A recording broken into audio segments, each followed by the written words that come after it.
press conference, we have our player of the game, RJ Hazul, and winning coach, Coach Jamaica Rin of Phoenix. Coach, congratulations. First win in the conference, beating the #1 team.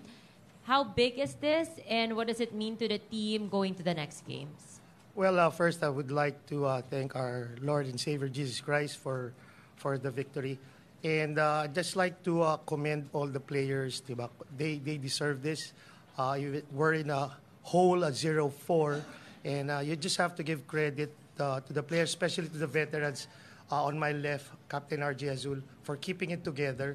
And also credit goes to top management, Boss Dennis, Boss Attorney Zorilla, and Boss Paulo Bugia. Even though a slow start, they just kept on inspiring everybody just to keep on working hard. And finally, we got this win. So this is big, of course. Anything that you're in a 0-4, so you really need to climb back. So we're 1-4 right now. And we're continue to work hard and to get the next win on Thursday, and that's going to be Converge. Thank you, Coach. Now, RJ, first 4 games nyo, 11 points combined tonight. You had 12 points.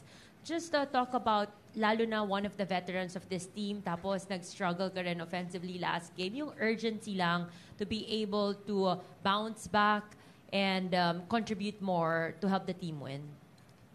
Hindi naman kasi sa amin, for me, hindi naman talaga scoring yung priority. As you can see naman, like, our last games, we're up sa Meralco, San Miguel, even Ginebra. Hindi ako ganun score. So, hindi naman talaga kailangan. Siguro, lang talaga, like what Coach said, leadership. Siguro, we need composure sa loob. Kasi we're up big. Then, third quarter, fourth quarter na nawawala. I think now, after 4 games, I think we learn our lessons. Diba? So, ayun lang. Tsaka, thank you kay God syempre sa panalo. Tsaka, like what Coach said, sa management, even 0-4 kami, we kept it together. Tsaka mga teammates ko rin.